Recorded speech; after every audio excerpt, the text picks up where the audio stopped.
Chapter 6.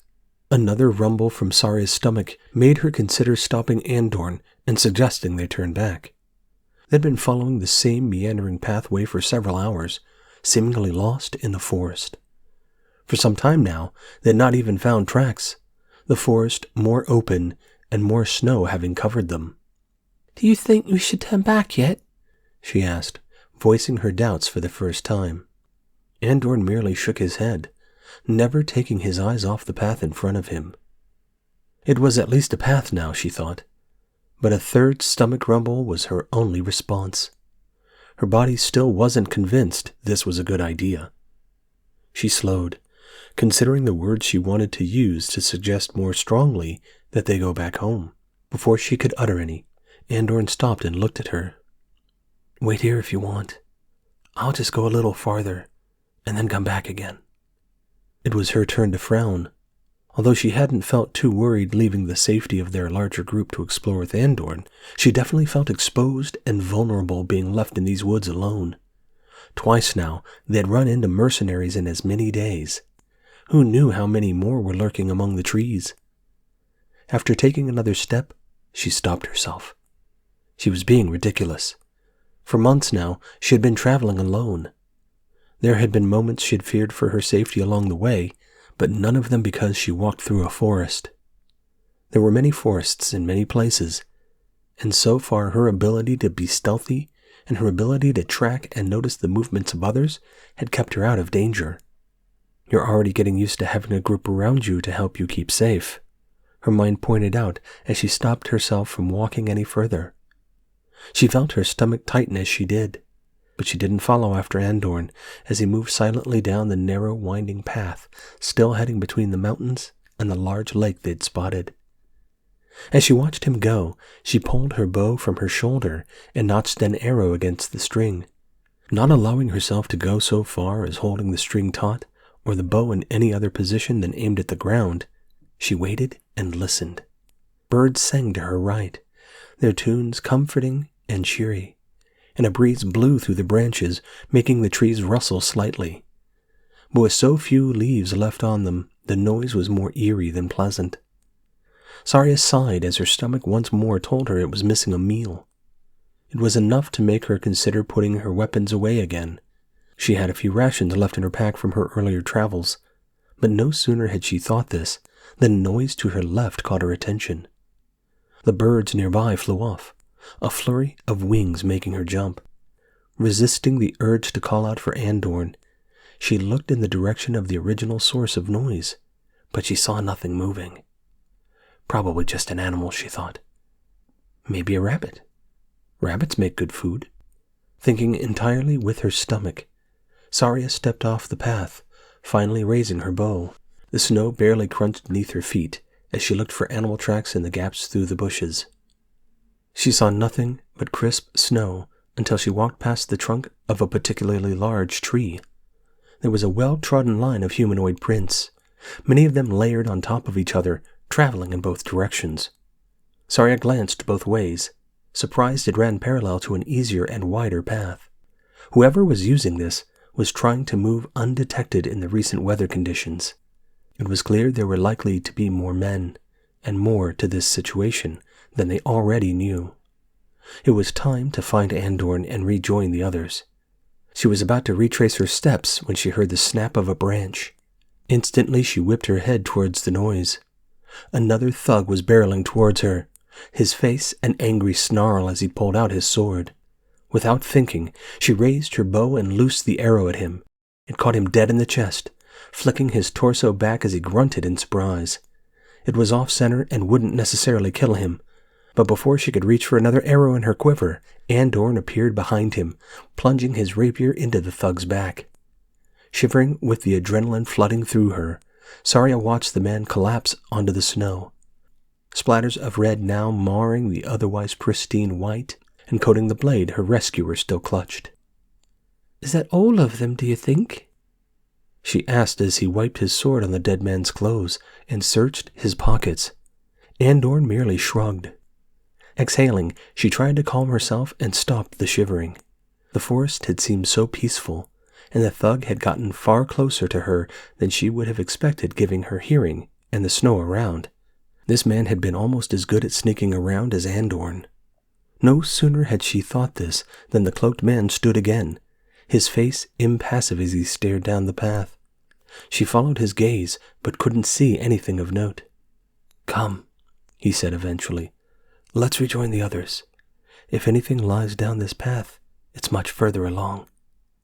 Saria nodded, already aware he hadn't voiced how dangerous it would be for just the two of them to continue. He also hadn't mentioned if he had found anything further along or on the body. But as more snow fell from the sky, Saria found her questions wouldn't come out of her mouth. She shivered and followed, eager to return to the small wooden cabin they had found and the safety of the group. It seemed to take far longer to get back than it had to walk away, the cold making her toes hurt and her fingers go blue at the tips long before they could see the rest of their party.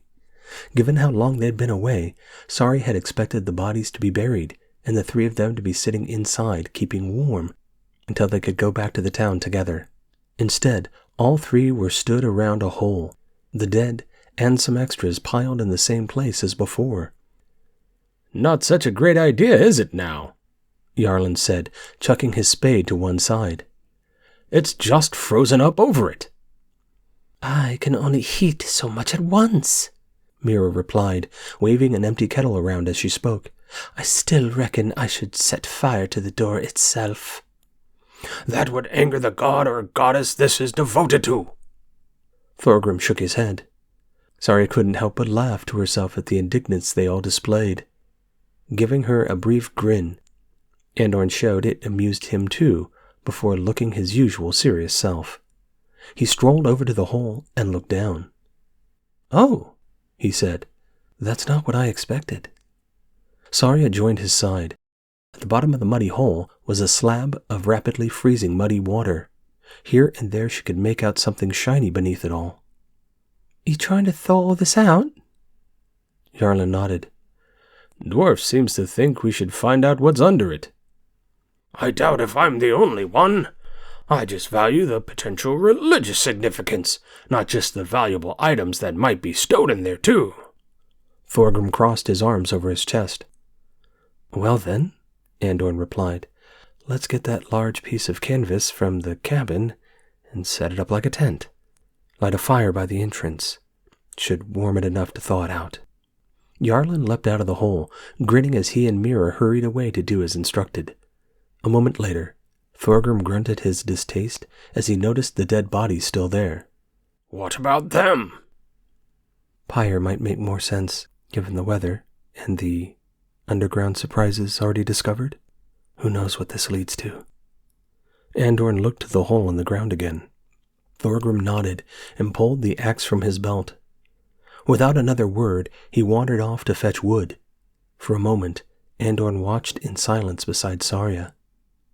There's probably more men out there, and these three have evidently been attacked again as well. We need eyes, somewhere safe, while they dig through. It didn't take her long to realize what he was asking of her. "I'll find somewhere up a tree to keep an eye out," she replied. "Call me back when they get through to whatever is underneath." Naturally. Saria tried not to show her disappointment.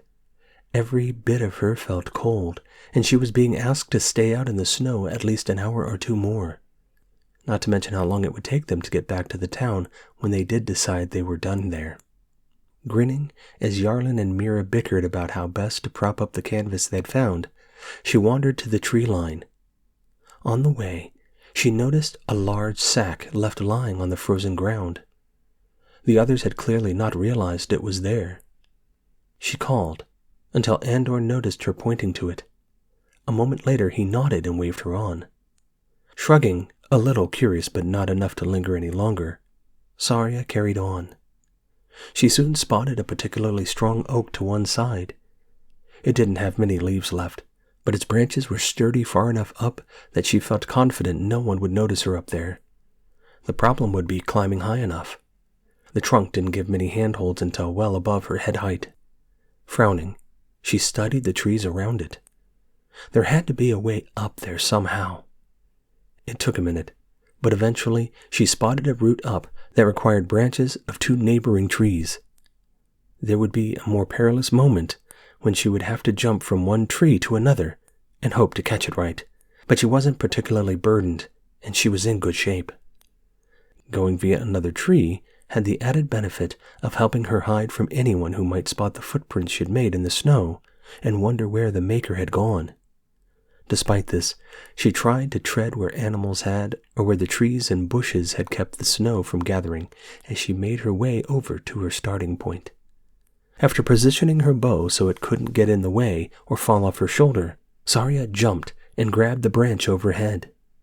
The tree rattled as her extra weight shook it, but it held firm. No sooner had she hauled herself up than she was moving to the next branch, higher in the same tree. This one bent until it connected with another, stronger branch on the second tree she needed. As she walked along it, she held onto another above until she reached the crossover point. For a moment, she had to balance herself, her arms outstretched, as she almost ran towards the center, the branch getting wider and stronger as she did. Once there, she climbed significantly higher, this tree full of branches to step between. Then came the hard part. The oak was off to her left, and the nearest branch that would hold her weight was still too far away for her to step between that and the one in the oak. Bit by bit, she inched closer, the branch beneath her bending until she dared go no further. If she was going to jump, it would have to be from there. While taking a deep breath and exhaling it again, Saria sized up the jump she'd have to make. Trying not to think about it any more but trust her body, she pushed off. For a moment, she was flying. As gravity kicked in, her hands reached the branch and grabbed tight. She swung underneath like a pendulum before using the momentum backwards to lift herself up and flop her torso over the branch. The move grazed the palms of her hands, but she held firm and wriggled herself more onto it until she could get back to her feet and head to the center of the oak. She'd done it. The view from there was impressive. The oak was taller than the cabin and sat to the side of the clearing. Perched in the canopy, she could see across the valley and beyond far better than the others could below. It also gave her a commanding view of the forest nearby.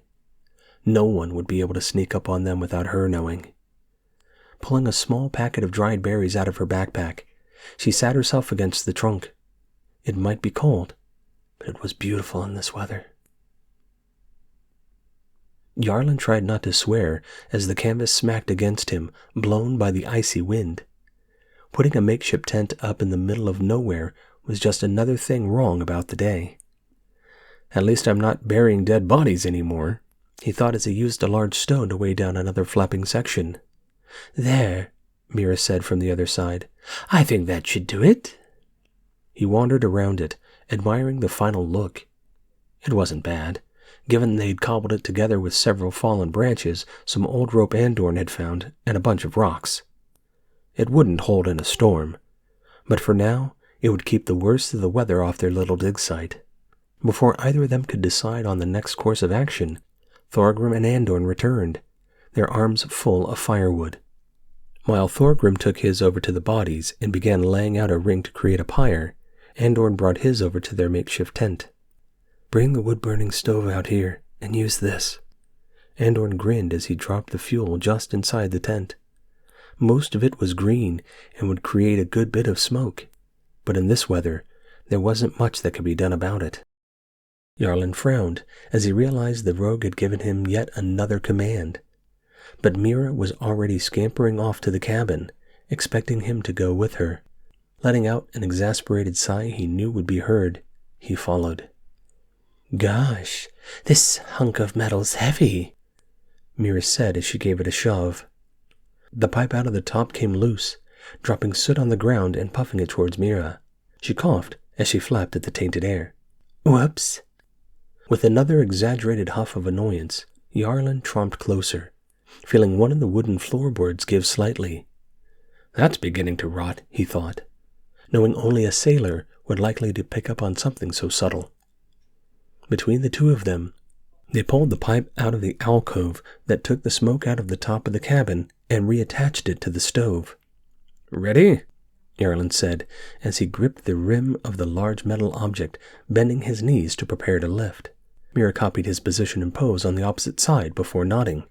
The metal was still a little warm, but not the burning hot it could have been.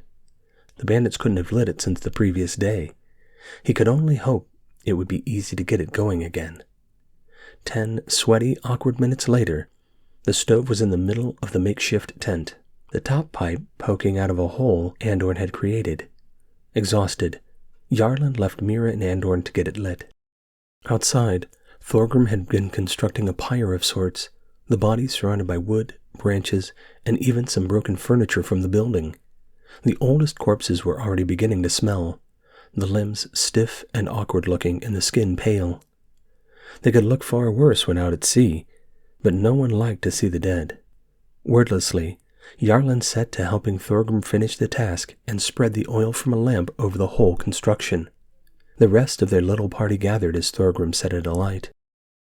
For a moment, there was nothing but the sound of crackling fire as the bodies and wood alike burned. Jarlen hid the panic it made him feel.